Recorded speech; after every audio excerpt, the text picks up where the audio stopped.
ठीक है, सबसे पहले गुरुदेव माता जी का ध्यान करते हुए गायत्री मंत्र के साथ शुरुआत करते हैं।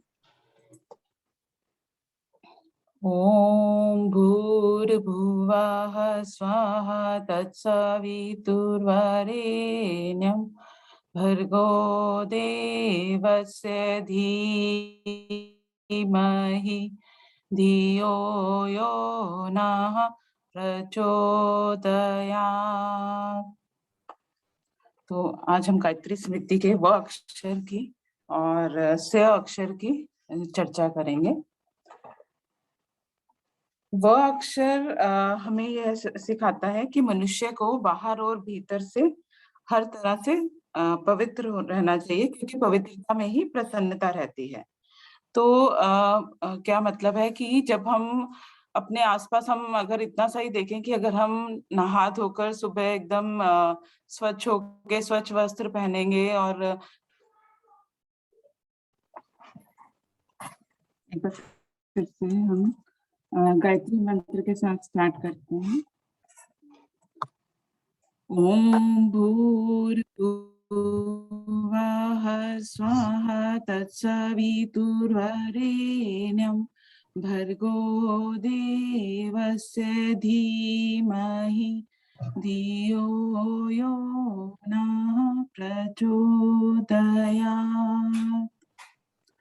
तो आज हम गायत्री स्मृति से गायत्री मंत्र के व अक्षर की व्याख्या करेंगे। व अक्षर का गायत्री महाविज्ञान में किस तरह से बोला गया है कि वस नित्यम पवित्रः सन बाह्याभ्यंतर तरस्था यथा पवित्रतायाम ही राजते अति प्रसन्नता।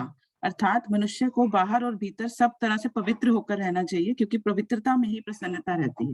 तो अगर हम इस एक लाइन को ही समझें तो हम खुद भी फील ही कर सकते हैं कि जब जिस दिन भी हम नहा धोकर सुबह अगर स्वच्छ से बैठेंगे, स्वच्छ वस्त्र पहनेंगे और हमारा घर वातावरण हमारा आसपास बहुत ही स्वच्छ होगा, तो हमें बड़ी प्रसन्नता महसूस होती है। तो जैसे ही हम लोग कई बार घर से बाहर निकलते हैं, घूमने के लिए जाते हैं, हम देखते हैं कि अच्छे से अच्छा सुंदर सा होटल हो, एकदम स्वच्छ वातावरण हो, वायु स्वच्छ हो। जैसे हम दिल्ली में इतना पोल्यूशन देखते हैं, बाहर जाते हैं हम सोचते हैं कि हमें एकदम स्वच्छ वो मिले, एयर मिले और एकदम आसपास बिल्कुल अच्छा सा स्वच्छ सा माहौल हो, तो हमें बड़ी प्रसन्नता महसूस होती है। इसी तरह घर में भी हमें, अगर हमारा घर साफ सुथरा, तो हमें एक तरह से बहुत प्रसन्न हम फील करेंगे, और वहीं हमारा कूड़ा करकट गंदगी सब ये पड़ी है तो हमारा मन उदास सा रहेगा, प्रसन्न नहीं रहेंगे हम। तो इसमें गुरुदेव ये कहते हैं कि जो आलसी या गंदी आदतों वाले इंसान है, वो बहाना बनाते हैं कि फुर्सत नहीं मिलती सफाई करने की, और अपनी इस कुरुचि पर पर्दा डालते हैं। जबकि जो आत्मपरायण लोग हैं, जो स्वच्छता प्रसन्न लोग हैं, वो किसी के का सहारा नहीं देखते कि हमें कोई सहारा हेल्प मिले तो हम सफाई करें। उनकी पहली ही प्राथमिकता स्वच्छता होती है। और साथ ही साथ कि अगर मलिनता से घृणा है, मतलब गंदगी से घृणा है, तो उसको ऐसा नहीं है कि सफाई करने के लिए गंदगी को हाथ नहीं लगाना। गंदगी को हाथ लगा के, गंदगी को साफ करके ही हम स्वच्छता पा सकते हैं। सिर्फ हम घृणा करने से और सफाई ना करें तो उसका कोई यूज़ नहीं है। तो गुरुदेव ने अपनी एक पुस्तक जिसमें व अक्षर की व्याख्या की गई है, उसमें बताया है डिटेल में कि पवित्रता के कई भेद हैं: शारीरिक, मानसिक, व्यवहारिक और आध्यात्मिक। तो सबसे पहले तो हमारा शरीर स्वस्थ होना बहुत ज़रूरी है, बाहर की सफाई करना बहुत ज़रूरी है। जैसे कि मशीन की कोई भी मशीन है हम घर में यूज़ करते हैं, हम उनकी सर्विसिंग कराते हैं। कार है या कोई भी किसी भी तरह की हमारी मशीन है, जब तक कि उस की सर्विसिंग रेगुलर ना होती रहे, वो उसकी लाइफ भी कम हो जाती है। तो अगर हम देखें कि कई बार कोई पुर्जे या दरवाजे ही हैं, उसमें चूँ-चूँ की आवाज़ आने लगती है, और थोड़ा-सा ऑयलिंग कर दें उसकी, तो एकदम स्मूथ चलने लगते हैं और उनकी लाइफ भी बढ़ जाती है। तो इसी तरह से गुरुदेव ने बताया कि हमें भी अपने शरीर की बाहरी और आंतरिक सफाई करना बहुत ज़रूरी है। तो इसमें उन्होंने अपनी व्यथा भी बताई है कि भारत देश में कैसे सार्वजनिक स्थानों पर इतना कूड़ा रहता है, और हमें बचपन से सिखाया ही नहीं जाता, शायद हमारे ये संस्कारों में ही नहीं होता कि मोस्ट ऑफ द हम लोगों में कि ये हम जो है सार्वजनिक स्थानों का भी अपने घर की तरह समझ के सफाई रखें। तो इसमें मैं एक एग्जांपल देना चाह रही हूँ कि एक बार हम लोग अमेरिका गए थे, बहुत साल पुरानी बात है, आजकल का मुझे नहीं पता स्टेटस कैसे रहता है। वहाँ पे मैंने ये नोटिस किया कि एक बार हम किसी एयरपोर्ट पे थे, तो बिस्किट का पैकेट गलती से टूट के मतलब खुल के ऐसे पूरे बिखर गए बिस्किट। तो मैंने देखा कि आस-पास के जो को-पैसेंजर्स थे, जो लाइन में लगे हुए थे मेरे साथ, वो 3-4 झट से आए और उन्होंने सबने मिलके वो मतलब बिस्किट उठा के मतलब हेल्प करी मेरी और डस्टबिन में डाले। मतलब मैं मेरे लिए वो बहुत सरप्राइज़िंग था। आज से मेरे ख्याल 10-15 साल पुरानी बात है। क्योंकि इंडिया में हम कभी ऐसा फ़ील नहीं करते हैं अपने भारत देश में। आज की सिचुएशन मैं नहीं कह सकती, मैं पुरानी बात से कोरिलेट करना चाह रही हूँ कि उस समय में मैं बहुत सरप्राइज़ थी कि इंडिया में अगर ऐसा कुछ होता कोई नहीं आता, बल्कि थोड़ा 2 कदम दूर ही हो जाते कि इसने फैला दिया है, थोड़ा साइड हो जाए। और भी मैंने नोटिस किया था कि पार्क में जैसे हम जाते जाते थे, तो बच्चे अगर कोई किसी ने रैपर फेंका है, तो उठा के डस्टबिन में डालेगा, छोटे से छोटा बच्चा भी। चाहे उसने खुद नहीं गिराया हो, किसी और का गिरा हुआ रैपर भी अगर पड़ा है, वो भी उठा के वो डस्टबिन में डालेगा। इस तरह की वहाँ ट्रेनिंग दी जाती है, तभी वो ऐसा नहीं है कि सरकार ही सब कुछ कर रही है, एक-एक इंडिविजुअल उसमें अपना एफर्ट डाल रहा है, जिससे सफाई रहती है। जबकि भारत देश में हम देखते हैं कि दूसरों का तो कूड़ा तो उठाना तो बहुत ही दूर की बात है, सपने में भी हम नहीं सोच सकते। हम अपना ही उठाने में कई बार बहुत आलस का प्रदर्शन करते हैं। कोई कहीं पे मूँगफलियाँ खा रहे हैं बस में, गाड़ी में, रेलगाड़ी में, तो वहीं के वहीं फेंक रहे हैं। सिनेमा घरों में वहीं के वहीं चीज़ें फेंक रहे हैं। तो वो उसमें गुरुदेव ने अपनी एक व्यथा बताई है कि ये हमारी बड़ी निंदनीय बात है और हमें इससे आगे बढ़ना चाहिए। बट आजकल हम देखते हैं कि लोग काफ़ी सजग हो गए हैं, तो वो वाली बात नहीं है जैसे पहले हमारे देश में बहुत रहता था। तो हमें मतलब अपने सार्वजनिक स्थानों की भी रिस्पॉन्सिबिलिटी लेके साफ रखना है, घर तो रखना ही है और शरीर की सफाई पे पहले सबसे ज़्यादा जोर गुरुदेव ने दिया है कि शरीर स्वच्छ होना बहुत ज़रूरी है और उसको हर तरीके से ऐसा नहीं है कि बार-बार नहाते रहें, तो उसमें नाक, कान और पूरे शरीर की मालिश करके और अच्छे से खुरदरे तौलिए का इस्तेमाल करके हमें अपने शरीर को स्वच्छ रखना चाहिए। इसी तरह से अपने आस-पास का वातावरण हमें स्वच्छ रखना चाहिए, तो जैसे अगर ऑफ़िस में या कोई दुकानदार है, अगर एक-एक चीज़ व्यवस्थित रखता है, स्वच्छता मतलब व्यवस्थित हर चीज़ रखता है, तो कोई भी एक सुई भी माँग लेगा तो वो आराम से निकाल के दे देगा। इसी तरह से अगर कोई ऑफ़िस में काम कर रहा है, फ़ाइल में एक-एक पेपर फ़ाइल्स में प्रॉपरली अच्छे से लगे हैं, तो कोई कुछ माँगेगा तो वो झट से वो दे देगा। किसी तरह का कोई प्रॉब्लम नहीं आएगी, नहीं तो अगर ठीक से सफाई से व्यवस्थित सामान नहीं रखा है, तो वो हर तरह से टाइम भी लगेगा और उससे मन भी नहीं रहेगा कि चीज़ टाइम पे मिल नहीं रही है। इसी तरह घर पे भी हम हर चीज़ को व्यवस्थित रखें, चाहे हम डेकोरेशन पीसेस कम रखें, बट चीज़ जो भी घर में हमारा सामान है, उसको हम व्यवस्थित रखें। उसके बाद गुरुदेव ने ये बताया कि आंतरिक स्वच्छता भी बहुत इम्पोर्टेंट है। तो आंतरिक स्वच्छता, शरीर की आंतरिक स्वच्छता के लिए उपवास का वो बताया है। तो इसमें जैसे एकादशी का व्रत हम 15 दिन के बाद अगर हम उपवास एटलीस्ट करें तो उससे हमारा जो संचित भोजन है अंदर वो हमारा धीरे-धीरे साफ होने लगता है। तो अगर हम प्राकृतिक तरीकों से चलें तो हमारा आंतरिक शरीर स्वच्छ रहेगा। बट आजकल हम क्या क्या देखते हैं कि हम लोग प्राकृतिक साइकिल को ना देखते हुए कुछ-कुछ थोड़ी-थोड़ी देर में कुछ भी खा लेते हैं और ज़्यादातर जंक फूड का आजकल जैसे ज़्यादा प्रचलन है। तो उससे शरीर पे बोझ पड़ता रहता है और हमारी जितनी भी आंतरिक शक्ति है वो सारा उस भोजन को पचाने में लगती रहती है। तो उस वजह से हमारा जो आंतरिक मन वो शरीर है वो क्लीन नहीं हो पाता, साफ नहीं हो पाता। तो इसलिए कुछ तरीके जैसे नेति, वस्ती और ये सब कुछ बताए हुए हैं आंतरिक क्लीनिंग के लिए, बट उससे थोड़ा-सा वो सबके लिए बहुत सहज नहीं है। तो सबसे सहज जो तरीका बताया है वो उपवास बताया है। तो कम खाने से हमारा जो खाने से जब ध्यान हटता है, तो हमारा जो हमारी शक्ति है, हमारी और एक तो सफाई में लगती है पहले, अंदर के संचित मल को साफ करने में लगती है और साथ ही साथ इससे सौंदर्य, विश्वास और हिम्मत भी हम पा सकते हैं। वो कैसे पा सकते हैं? क्योंकि जो बाहरी सौंदर्य है वो आंतरिक सफाई पे बहुत डिपेंड करता है। अगर हमारे अंदर मल संचित है और बिल्कुल हमारा पेट साफ नहीं हो रहा, तो बाहर से भी सौंदर्य हमारा चाहे हम कितना भी मेकअप लगा लें, वो हम सौंदर्य नहीं दिखेगा। तो हमारा अंदर से क्लींजिंग होना बहुत इम्पोर्टेंट है। तो इसलिए जो इससे हमारा जो सौंदर्य बढ़ेगा और हमारे अंदर विश्वास और हिम्मत भी बढ़ेगी। वो कैसे बढ़ेगी? क्योंकि हमारी उपवास से मानसिक पवित्रता भी होगी। ये हमारी एक शारीरिक पवित्रता तो जो हुई, साथ ही साथ मानसिक पवित्रता का क्या अर्थ है कि पेट भरे रहने से, भोजन का ही ध्यान करते रहने से बार-बार, बार-बार तो हमारा एक तो ज़्यादातर हम लोग हमारा खाना ज़्यादातर राजसी होता है।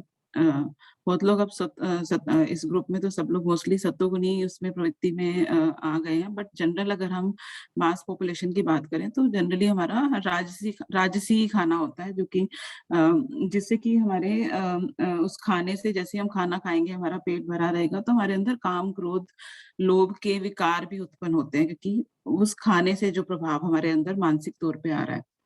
तो अगर हम ये उपवास करेंगे तो हमें भोजन से जैसे छुट्टी मिलेगी तो थोड़ा हमारा मन कुछ उच्च विचारों में लगेगा। तो इस तरह से हमारी मानसिक पवित्रता भी उपवास से संभव है।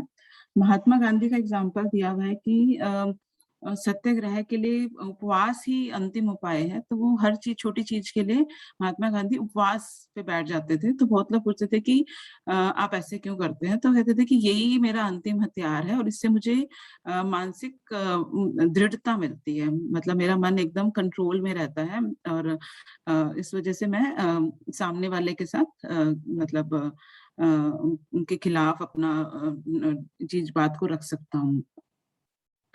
तो आत्म विकास के लिए भी उपवास का प्रयोग होता है और एक जैसे अगर हमारी कोई गलती हमसे हो गई है और हम ग्लानि फ़ील कर रहे हैं, तो उसके लिए भी हम किसी तरह का उपवास रख सकते हैं। हम उससे भी अपने जो जो भी हमसे गलती हुई है, उसका हम निवारण कर सकते हैं।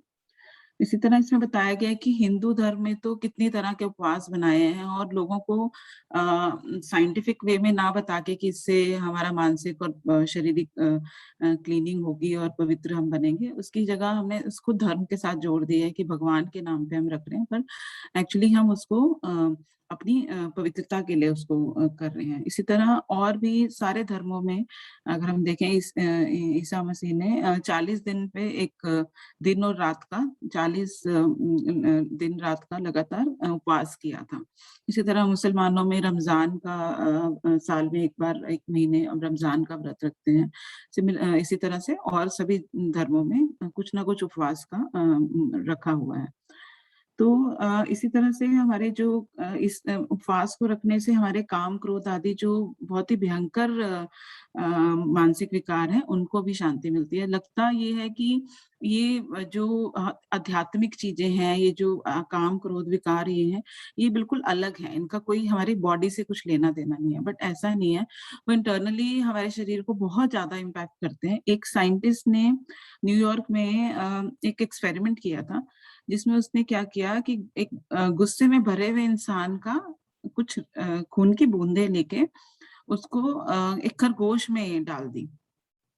तो क्या गया कि खरगोश उसी क्षण आस-पास के लोगों को काटने दौड़ने लगा और उसके थोड़ी देर के बाद वो अपने आप को काटने लगा और उसके थोड़ी देर के बाद वो पैर पटक-पटक के मर गया।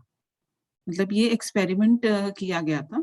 तो इससे ये समझ में आता है, इस छोटे से एग्ज़ाम्पल से ये समझ में आता है कि क्रोध जब एक जानवर को ख़त्म कर सकता है, तो इंसान को भी तो अंदर से कितना मलिन और कितना उसका स्वास्थ्य पे भी इम्पैक्ट डाल रहा है। तो इसी तरह से ये हमारा इस मतलब ये सब कुछ हमारी हेल्थ से भी सब कुछ कोरिलेटेड है। ऐसा नहीं है कि सिर्फ़ हमारा जो बाहरी चीज़ें दिख रही हैं, वही हैं। तो उसके बाद गुरुदेव ने कहा है कि शारीरिक और मानसिक के साथ ही आध्यात्मिक पवित्रता भी आवश्यक है। तो इसमें 3 वही तमोगुण, रजोगुण और सतोगुण की बातें आती हैं। तो हमें सतोगुण की वृद्धि में ही पवित्रता और कल्याण छिपा हुआ है। तो तमोगुण पशुता का चिन्ह है। तो इसमें तमोगुण व्यक्ति में प्राण शक्ति और आत्मबल बहुत कम रहता है, अभाव रहता है। वो हर काम के लिए दूसरे पे आधारित रहता है। और ऐसे व्यक्ति के लिए जब कोई हेल्प नहीं करना चाहता, कोई उसको सपोर्ट नहीं करता, तो वो और खिजा-खिजा रहता है और उसमें बहुत क्रोध की भावना और इस तरह का तमोगुणी इंसान बहुत कायर और आलसी और अहंकारी रहता है और बहुत ही क्रोधी हर समय रहता है। तो वो प्रसन्नता का चिन्ह नहीं है। तो इसी तरह से रजोगुण जो है, जो मोस्टली आजकल रजोगुण की बहुत अधिकता है, जिसमें कि फुर्ती, चतुराई, चालाकी, खुदगर्ज़ी, इन सब ये उसके गुण हैं। तो चालाकी तो आजकल हर इंसान में पाई जा रही है और आजकल के हम सब लोग मोस्टली कि हम स्वादिष्ट भोजन, ठाट-बाट इन सब की तरफ आगे बढ़ते हैं। हमें खेल-तमाशा और ये वेब सीरीज़ आजकल नई तरह की वो इतनी नेगेटिव जो आती हैं, वो भी देखने में बड़ा हमें इंटरेस्ट रहता है। तो ये रजोगुण की अधिकता की वजह से है और गपशप मारना, खेल-तमाशों में इन सब में जो इंटरेस्ट है। तो ये क्षणिक हमें ज़रूर प्रसन्नता देंगे बट अगर हमें अधिक देर के लिए प्रसन्नता का अनुभव करना है तो वो हमारा सत्वगुण से ही आएगा। तो सत्वगुण से पवित्रता की इच्छा उत्पन्न होती है। अगर हम सत्वगुण अपनी प्रवृत्ति हमारी बढ़ जाती है, तो हमारे अंदर पवित्रता की हर तरह की पवित्रता, शारीरिक, मानसिक, आध्यात्मिक पवित्रता की हमें इच्छा उत्पन्न होती है और इससे हम धर्म, कर्तव्य और बेसिकली अन्याय, मान अन्याय, शांति इन सब के बारे में ज़्यादा सोचने लगते हैं और सबके भले का सोचने लगते हैं। तो अगर हम देखें तो पवित्र जीवन का वास्तविक उद्गम स्थान आत्मा ही है। तो मनुष्य के लिए शरीर, मन, चरित्र, आचार-विचार सब प्रकार की पवित्रता आवश्यक है। तो इसमें हम चरित्र और आचार-विचार की पवित्रता की भी बात करेंगे कि देन-लेन में जो हमारी पवित्रता है मतलब अगर हम किसी से धन का लेन-देन कर रहे हैं, तो वो पवित्र विचारों के साथ कर रहे हैं। किसी से हम गड़बड़ करने की, बेईमानी करने की बात नहीं कर रहे, तो वो एक हमारी आचार-विचार की जो है पवित्रता है। तो ये हर तरह की हमारी पवित्रता बहुत इम्पोर्टेंट है। तो इसीलिए हमें भोजन, वस्त्र, निवास स्थान, देह, मन, आत्मा सबकी स्वच्छता और पवित्रता का ध्यान रखना आवश्यक है और पवित्रता में ही प्रसन्नता है। तो ये हमने इस अक्षर की व्याख्या देखी है। आगे हम स अक्षर की व्याख्या करेंगे। स अक्षर का क्या है? साहित्य महाविज्ञान में कहते हैं कि स्यंदनम परमार्थस्य प्रार्धो हि बुधैर्मतः यो न्यान सुख्यते विद्वान तस्य दुःखम विनश्यति। तो दूसरों का प्रयोजन सिद्ध करना परमार्थ का रथ है, ऐसा बुद्धिमानों ने कहा है। जो विचारवान दूसरे लोगों को सुख देता है, उसका दुःख नष्ट हो जाता है। तो स अक्षर हमें परमार्थ की प्रेरणा देता है। तो इसमें इसकी व्याख्या ये की गई है कि संसार में मनुष्यों के 3 प्रकार के व्यवहार हैं। एक अनर्थ, स्वार्थ और परमार्थ। अनर्थ क्या है? अनर्थ मतलब दूसरों का नुकसान करके अपना भला सोचना। ये हमारा असुर असुर हम इसकी प्रवृत्ति हम कह सकते हैं असुर प्रवृत्ति है। दूसरा हम कह सकते हैं दूसरे व्यवहार को हम कहते हैं स्वार्थ। तो स्वार्थ मतलब बस अपना ही हम सोच रहे हैं और किसी का नहीं सोच रहे। तो वो हमारा पशुत्व का साइन है। पशुत्व की वो है उसमें बात कही गई है। परमार्थ मतलब जो हम दूसरों का भला करने के लिए अपना कुछ नुकसान भी भले हो जाए, पर दूसरों का भला होना चाहिए तो उसको हम परमार्थ की श्रेणी में लाएँगे और वैसा ही व्यक्ति वास्तव में मनुष्य कहने के क्या उसको ही मनुष्य कहा जा सकता है और एक्चुअली हम उसको देवता भी कह सकते हैं, जो इंसान दूसरों के दुःख में व्यथित हुआ है और दूसरों के सुख से प्रसन्न है। उस प्रवृत्ति को हम परमार्थी कहेंगे और उस इंसान को हम मनुष्य या हम देवता की श्रेणी में भी रख सकते हैं। अब इसमें गुरुदेव बताते हैं कि स्वार्थ को जनरली स्वार्थ शब्द को हमें गाली समझते हैं, स्वार्थी है। जबकि स्वार्थ का गलत व्याख्या हम लोग समझते हैं, गलत उसका अर्थ समझते हैं। स्वार्थ तो हर इंसान के लिए बहुत ज़रूरी है। अगर एक छोटा बच्चा है उसको भूख लगती है तो वो दूध के लिए रोता है, चिल्लाता है तो वो उस टाइम उसका वो स्वार्थ है। अपने शरीर बल को बढ़ाने के लिए वो एक स्वार्थी है।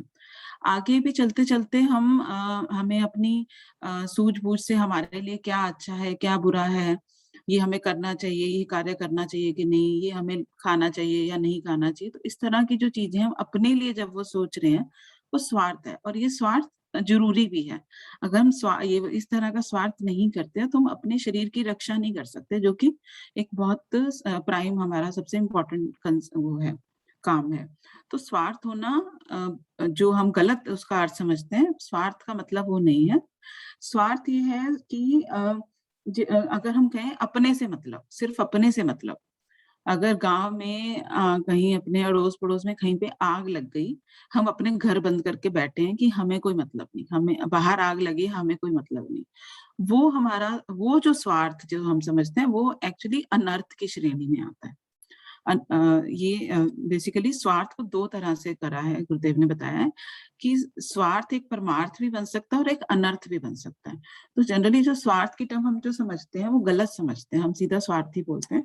तो अपने से अपना मतलब रख रहे हैं, तो वो स्वार्थ जो है, वो एक अनर्थ है। मतलब कि आग लग गई और हम अपना दरवाज़ा बंद करके बैठे हैं कि हमें क्या मतलब?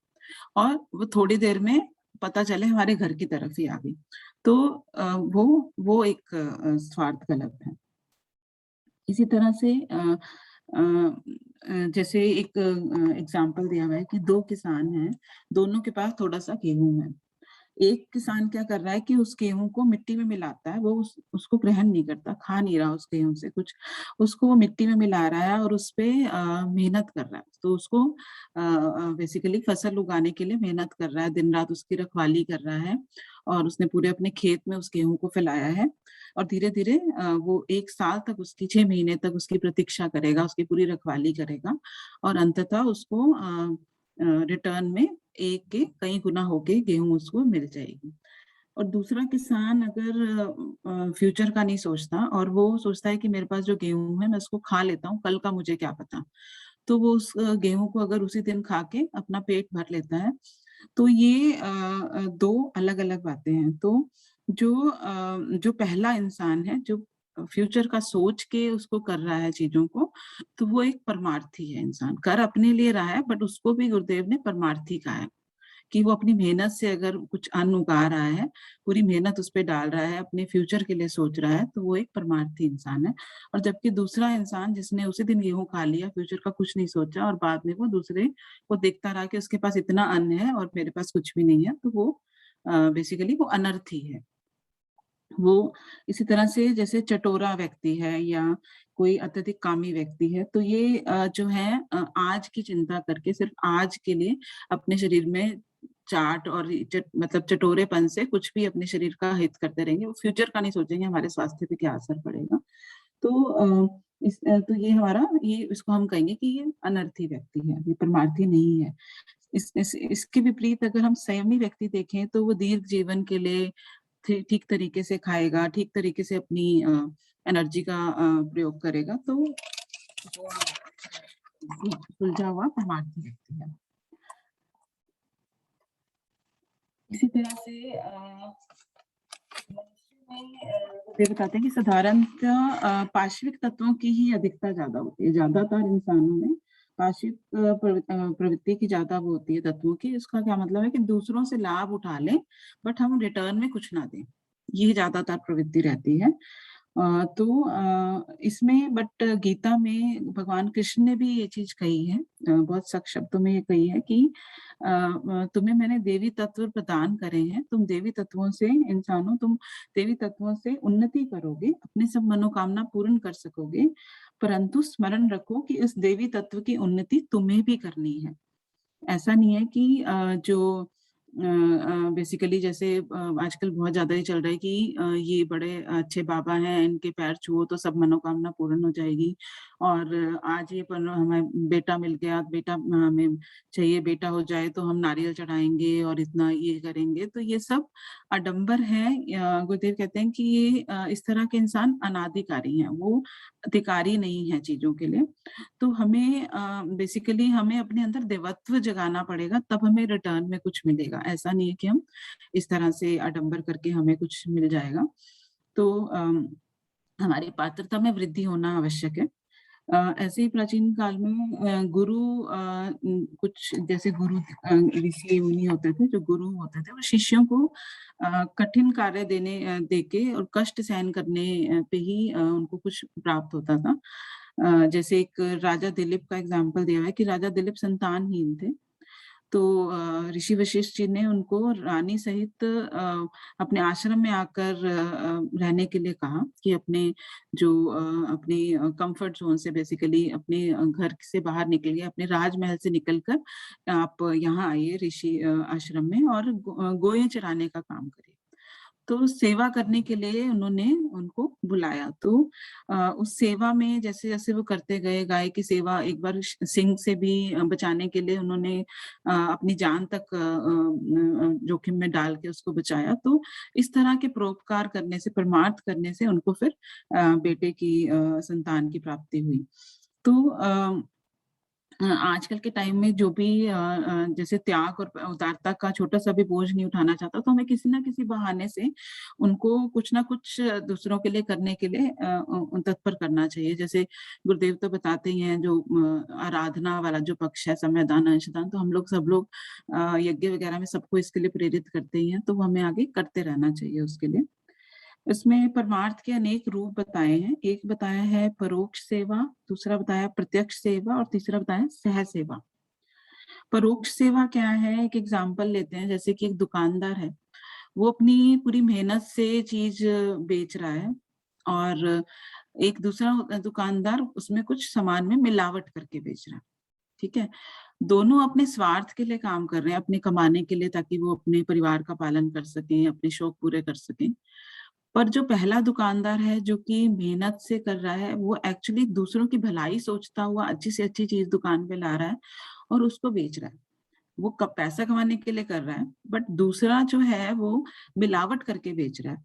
तो जो मिलावट करके बेच रहा है उसको हो सकता है कि धन की प्राप्ति पहले की अपेक्षा ज़्यादा हो जाए, पर उसको बेसिकली वो सेवा नहीं है, वो उसको अंदर से आत्मग्लानि आज नहीं तो कल होगी ही। तो जो पहला इंसान है, चाहे वो दुकानदार, चाहे वो अपने लिए कर रहा है, पर वो फिर भी परमार्थ कर रहा है क्योंकि वो सच्चाई से, ईमानदारी से अपना काम कर रहा है। इसी तरह से बाकी जो भी जो भी हम लोग अपना एम्प्लॉइज़ हैं, हम जहाँ भी काम कर रहे हैं, हम सबको चाहिए कि हम ईमानदारी से काम करें, तो वो भी एक तरह का सेवा ही है, उसको हम कहेंगे परोक्ष सेवा। दूसरी है प्रत्यक्ष सेवा। प्रत्यक्ष सेवियों का भी होना बहुत इम्पोर्टेंट है, जिस तरह से आजकल की उसमें गैप है, अमीर-गरीब और लोग निर्बल हैं और कुछ इस तरह से कुछ स्थितिवश आपत्तिग्रस्त हैं, तो उन लोगों की सेवा करना भी एक बहुत इम्पोर्टेंट काम है। सिर्फ़ हम ईमानदारी से करते रहें काम और वो लोग परेशान होते रहें, तो वो भी एक नहीं होना चाहिए। तो प्रत्यक्ष सेवा, बहुत लोगों में प्रत्यक्ष सेवा का इच्छा रहती है और अपने काम वगैरह छोड़ के किसी न किसी संस्थान से जुड़ जाते हैं, जो एनजीओ वगैरह के थ्रू बहुत दिन-रात वो प्रत्यक्ष सेवा में लगे रहते हैं, इस तरह के जिन लोगों को सेवा की ज़रूरत है। तो उनको गुरुदेव ने लोक सैनिक कहा है कि लोगों के वो एक तरह से सैनिक हैं, जो दिन-रात अपनी ज़िंदगी को दूसरों के लिए लगा रहे हैं। तो इसमें गुरुदेव ये भी कहते हैं कि ऐसे लोगों ने जिन्होंने प्रण ले लिया है लोक सेवा का, तो उनको अपने जो पारिवारिक भारों को भी कम से कम रखना चाहिए। तो बच्चे अगर ज़्यादा होंगे घर पे तो वो दूसरे लोगों की सेवा करने में थोड़ा-सा उनको समय निकालना मुश्किल हो जाएगा। तीसरा सहसेवक मतलब जो कि अपना ईमानदारी से कमाई कर रहे हैं, वो किसी संस्थान से जुड़े नहीं हैं और साथ ही साथ जब भी समय निकलता है, जैसे गुरुदेव समय दान का कहते हैं हम आम लोगों को, तो जब भी हमें समय मिलता है, हम किसी न किसी संस्थान के थ्रू या किसी न किसी की जब हम हेल्प करते हैं आराधना पक्ष के लिए, तो वो सहसेवक हो गए। तो सहसेवक में गुरुदेव ने बोला है कि ऐसा नहीं है कि वो छोटे-छोटे कामों के लिए कुछ वेतन या कुछ पारितोषिक लेने के लिए कुछ ऐसा करें, उससे तो पूरा माहौल ही खराब हो जाएगा। तो इसलिए गुरुदेव ने उनको बोला है कि इन चीज़ों से दूर रहने के लिए कहा गया है। आगे एक बात ये कही गई है कि परमार्थ में ही वैराग्य भी है, मतलब कि हमें निष्काम कर्म योग जो गीता बताती है, तो वही परमार्थ है बेसिकली कि हम बहुत ज़्यादा लोभ मोह और इसमें अपने परिवार के लिए बस नहीं सोचते रहें, हम अपना बेसिकली दायरा बढ़ाएँ और निष्काम कर्मयोग की तरफ चलें। मतलब बहुत लोग निष्काम कर्मयोग को गलत वे में ले लेते हैं, उसमें लगता है कि सब कुछ छोड़-छाड़ के हम जंगल में चले जाएँ। तो आजकल बहुत ज़्यादातर वो नामधारी और वस्त्रधारी अपना अपना घर-बार छोड़ के, अपनी सारा जो उनकी रिस्पॉन्सिबिलिटी है उसको छोड़ के भाग के अपना बाहर चले जाते हैं।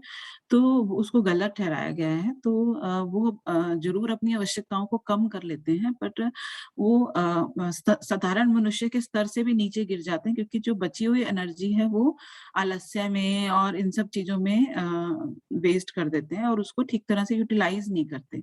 तो वो जो गलत मतलब लोग सोच लेते हैं वैराग्य का, वो बहुत गलत है। जबकि पुराने टाइम में जब ऋषि-मुनि होते थे तो वो अपना जीवन इसी तरह से अपनी आवश्यकताएँ कम करके वनों में रहते थे। तो ऐसा नहीं था कि वो अपनी रिस्पॉन्सिबिलिटी छोड़ के घर से भाग के वहाँ रहते थे। वो अपना धर्म पालन करते थे। उनके साथ उनकी पत्नी रहती थी, बच्चे होते थे। पर वो अपनी आवश्यकताओं को कम करके अपना जो बाकी का समय था वो दूसरों के परमार्थ के लिए लगाते थे। तो वो बहुत सारे ऋषियों का एग्ज़ाम्पल दिया हुआ है, जैसे ये ऋषि वशिष्ठ जैसे उन्होंने भगवान राम पे इतना उनको शिक्षा देके उनको मर्यादा पुरुषोत्तम राम बनाया। योगी चरक ने जैसे चिकित्सा शास्त्र पे काम किया और सबके लिए वो हमें प्रस्तुत की। तो इस तरह से सभी ऋषि कुछ ना कुछ अपने समय को बचाकर, अपनी एनर्जी को बचा के परमार्थ के लिए कार्य करते रहे। तो वो सच्चा वैराग्य है, वो सच्चा निष्काम कर्म योग है। तो इसी तरह से समय काफ़ी हो गया है, तो मैं कंक्लूड करने की कोशिश करती हूँ। इसी तरह से कि जैसे आजकल हम बेसिकली जीव को आनंद की प्यास है, तो भौतिक वस्तुओं में आनंद हम ढूँढते हैं और अपने बेसिकली अपने धन इकट्ठा करने में और तरह की संपत्ति इकट्ठा करने में हम उसमें अपनी एनर्जी लगाते रहते हैं और उसमें क्षणिक आनंद हम महसूस करते हैं। और उसके बाद हम फिर से कुछ ना कुछ हम दुःख महसूस करने लग जाते हैं। तो बेसिकली परमार्थ में ही सच्चा सुख है।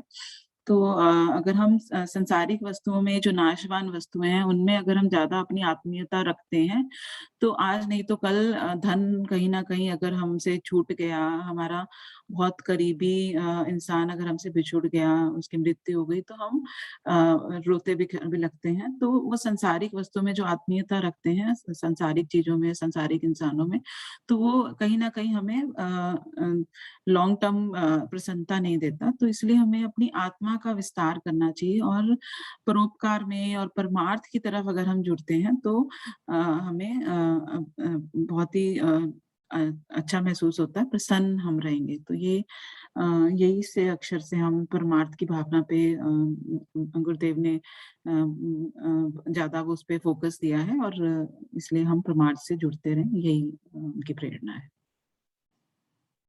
तो यही इस पे मैं बात अपनी समाप्त करना चाहूँगी। धन्यवाद। जी बहुत-बहुत धन्यवाद दीदी। पहले तो आपको इसलिए धन्यवाद कि आपने इतने व्यस्त समय में से अपना समय निकाला और समय निकाल के जो है इसका स्वाध्याय किया और हम सभी लोगों को इसका जो भी क्रीम हो सकती थी, जीस्ट हो सकता था, वो हम लोगों को पहुँचाया। तो ये गुरुदेव का बहुत बड़ा काम है।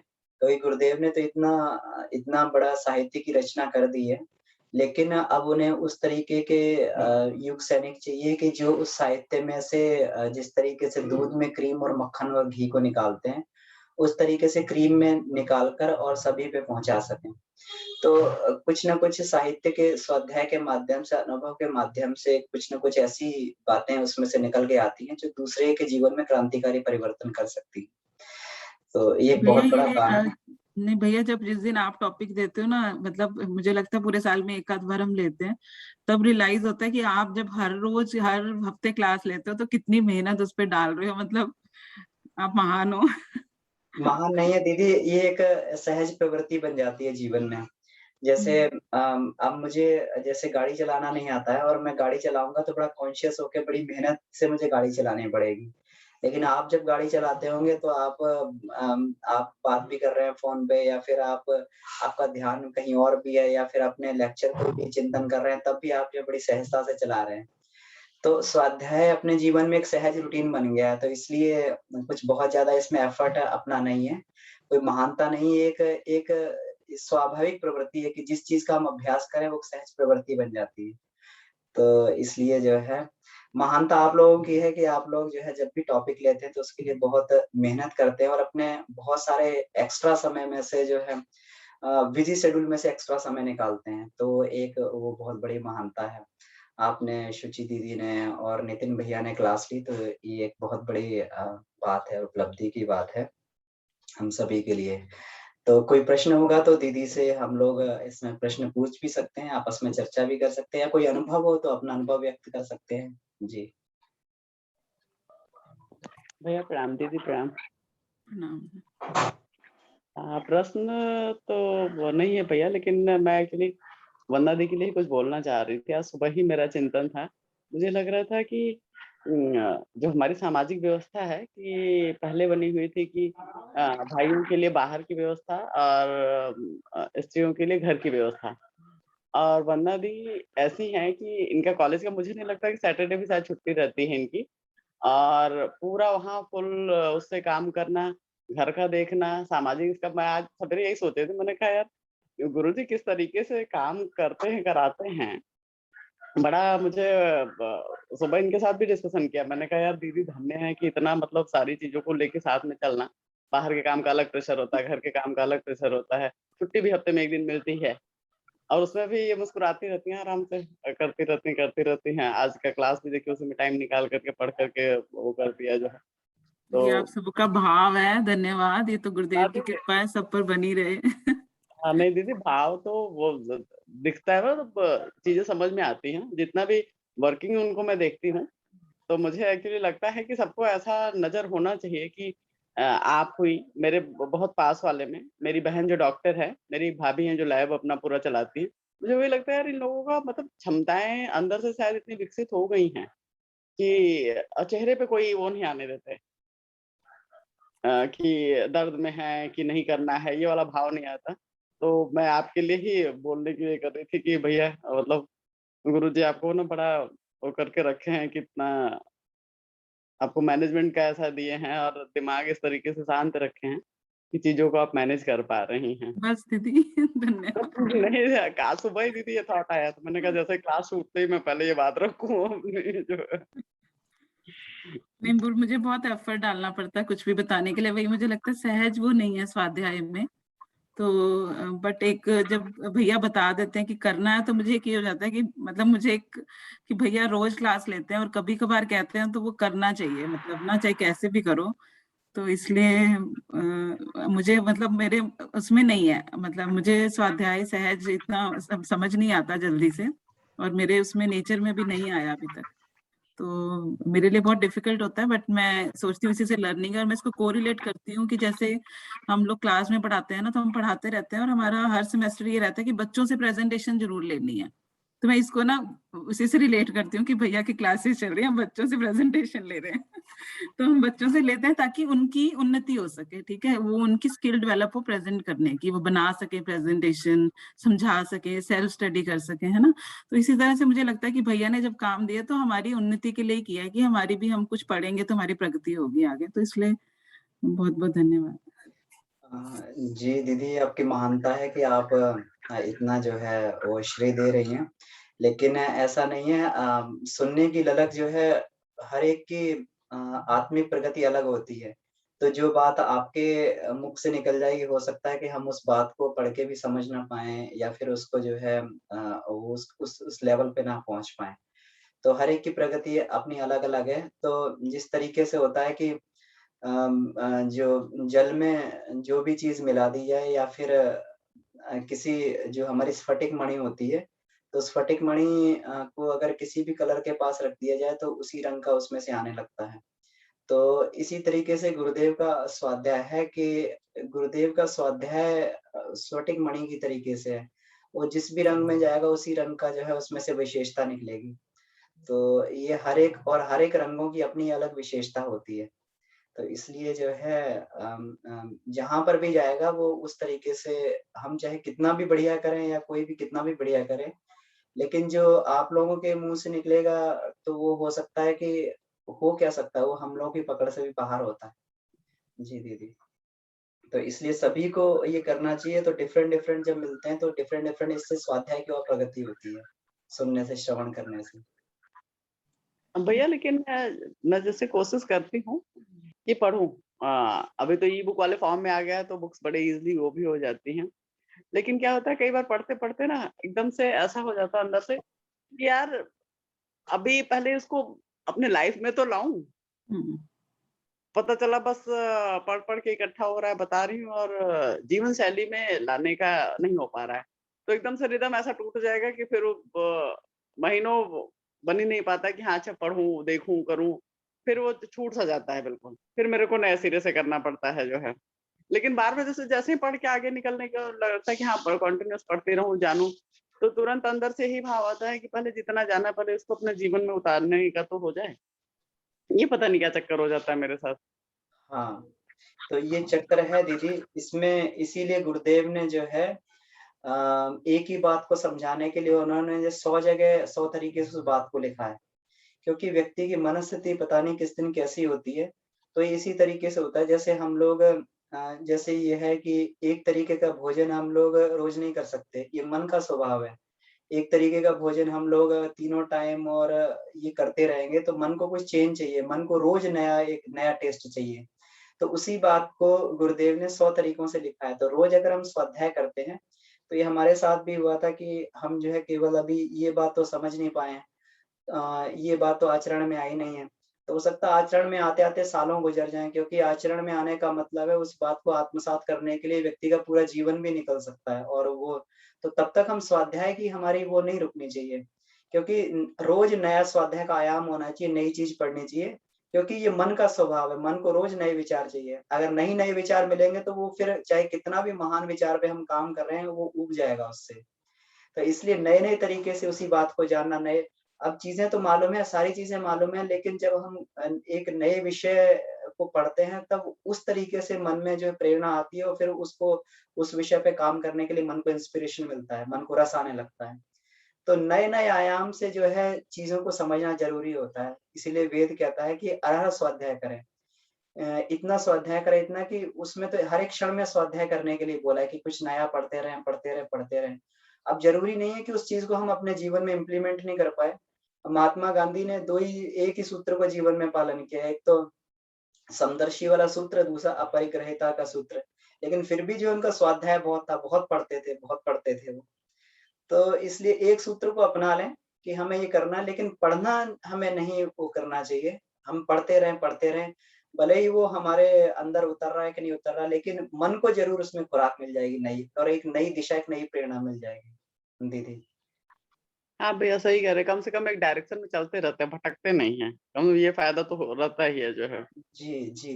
नहीं तो किसी एक पॉइंट पे रुक जाएँगे तो फिर आत्मिक प्रगति रुक जाएगी, और फिर उसमें भी फिर उबाऊपन आ जाएगा, फिर ऊब जाएँगे फिर। सही कह रहे भैया। जी। तो इसलिए स्वाध्याय को अपने भोजन की तरीके से नियम में शामिल किया जाए, भले मन लग रहा कि नहीं लग रहा है। ज़रूरी नहीं कि रोज़ उतना ही इंटेंसिटी होती है, उतना ही पढ़ने में मन लगता है। किसी दिन चेतना उस तरह की होती है कि बहुत गूढ़ रहस्य में पहुँच जाते हैं, और किसी दिन बिल्कुल उथले स्तर पे ही स्वाध्याय कर पाते हैं। लेकिन फिर भी जो है ये ज़रूरी करना चाहिए। ये मेरा जहाँ तक ये समझना है। नहीं सही बात है भैया बिल्कुल। एक्चुअली किसी चीज़ का लगातार करना ये अपने लिए अपने वो एक वृत्ति बन जाए ना तो किसी भी फ़ील्ड में आगे जाने के लिए ज़रूरी है वो। जी, जी, जी। मैं जी, कोशिश दीदी। करूँगी भैया कि चाहे मन ना करे लेकिन फ़ोर्सफुली पढ़ूँगी जो है। हाँ, बिल्कुल इसीलिए गुरुदेव ने कहा है कि उपासना के बिना भोजन नहीं और स्वाध्याय के बिना शयन नहीं। तो शयन हम हुँ, रोज़ करते ही हैं, तो फिर रोज़ हुँ। स्वाध्याय जो उसका जो है एक हमारा अनिवार्य अंग बन जाता है। भैया हुँ, मेरा क्या एक्सपीरियंस होता है ना स्वाध्याय में कि मैं मतलब एक बुक को कंटिन्यूअसली नहीं पढ़ सकती। जैसे गायत्री महाविज्ञान मैंने मतलब कंटिन्यूअसली कभी नहीं पढ़े पेजेस। आज बीच में से मतलब मेरा ये रहता है रोज़ कुछ भी रैंडमली उठा लो, अपने बेड के पास मैंने 5-7 रखी हुई हैं किताबें। कुछ भी पेज खोल लूं, मतलब मेरा ऐसे पहले, मतलब मेरा जनरली ऐसे होता था, पहले हुआ करता था कि एक बुक को पढ़ा तो शुरू किया तो खत्म करना है। बट अब गुरुदेव की पुस्तकों में ऐसा मेरे से नहीं हो पाता, मतलब मैं कुछ भी मेरा मन करता है रैंडमली, रात को 15 मिनट है, कोई भी 2 पेज कहीं खोलो और उस पे पढ़ लो। और ज्यादातर ये देखते हैं कि जो भी हमारी उस दिन की मनोवृत्ति है ना, उसमें से उस 2-3 पेजों में भी ना कुछ उससे रिलेटेड मिल जाता है। तो ऐसे लगता है जैसे गुरुदेव भी चाहते हैं कि ये पढ़ो आज। मतलब पता नहीं, ऐसा मेरे साथ कुछ हाँ। टाइम से मैंने फील किया ये चीज। तो ये बिल्कुल होता है। ये वही शुचि दीदी वाली बात है कि अगर हम एक चीज़ पे स्टिक हो जाते हैं, तो उसमें इसीलिए अलग-अलग अब हम लोगों के स्वाध्याय में भी जब हम भी स्वाध्याय करते हैं तो 3-4 विषय को लेके रखते हैं, 3-4 विषयों पे लगातार। अब उसमें इस तरीके से जो है वीक में 3 दिन ये पढ़ लिया और 3 दिन जो है ये पढ़ लिया, और उसमें भी जो है प्रतिदिन कम से कम 2 विषयों को रखा जाए। तो इस तरीके से करके 4-5 बुक पैरेलली चलती रहती है, तो उससे टेस्ट बदलता रहता है। तो कहीं न कहीं हम लोग को मिलता रहता है। अब मान लीजिए कि हम एक ही बुक में अगर स्टिक हो गए हैं और उसमें अगर इंटरेस्ट नहीं आ रहा है और नहीं अपनी मनःस्थिति बन रही है, तो फिर क्या है कि धीरे-धीरे ये वाली अपनी वो छूटने लगेगा। तो जैसे ये है ना, बाबूजी एक बहुत अच्छा एग्ज़ाम्पल देते हैं, मुझे बहुत अच्छा लगता है कि अपन मॉल में चले जाते हैं। अब मॉल में चले जाके अब ये थोड़ी है कि उसमें जाके उसमें सिर पकड़ लें, अरे बाप रे बाप! इतना मॉल है और सब कुछ खरीदना ही पड़ेगा क्या? मॉल में घूमें, आनंद लें और अपनी मतलब का 1 चम्मच वहाँ से खरीद के आ जाएँ। तो वो विविधता को मतलब प्राप्त करने का आनंद को क्यों खोया जाए? तो अगर मतलब मान लीजिए एक पुस्तक नहीं कंप्लीट हुई है और दूसरी पुस्तक पढ़ने का मन कर रहा है तो क्यों ना पढ़ी जाए? पढ़ी जाए, उसे खूब पढ़ा जाए। जी भैया, हाँ जी। जी।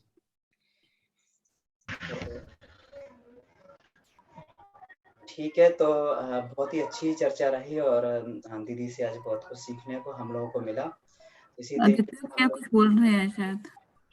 हाँ, भैया मैं बोल रहा हूँ कि क्या पिछले साल प्रणाम। मेरा स्वाध्याय अच्छा चला। भैया प्रणाम। पिछले साल मेरा स्वाध्याय अच्छा चला जब तक उपनिषद पढ़ रहे थे।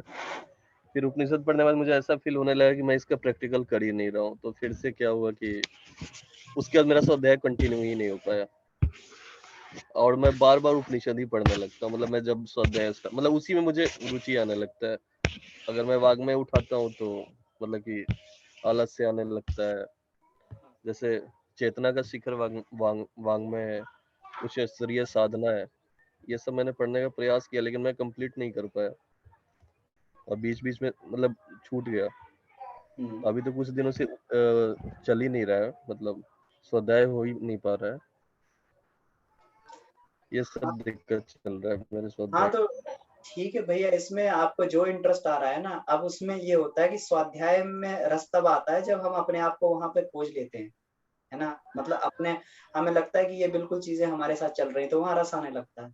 तो हर एक की मानसिक स्तर और आत्मिक स्तर अलग-अलग होता है। कोई अपने आप को उपनिषद में ढूँढ लेता है, कोई वेद में ढूँढ लेता है, कोई गायत्री महाविज्ञान में ढूँढ लेता है, कोई अपने आप को जो है गुरुदेव के एक छोटे से वाक्य में ढूँढ लेता है ना? तो इसीलिए सबके टेस्ट अलग है, आत्मिक स्थिति अलग है, तो उसमें कोई दिक्कत नहीं है कि किसी को किसमें आनंद आ रहा है। तो फ़ोर्सफुली कुछ नहीं करना है। फ़ोर्सफुली तो केवल अभ्यास करना, अभ्यास बना रहे। लेकिन जिसमें आनंद आ रहा है वही पढ़िए। ठीक है भैया। जी।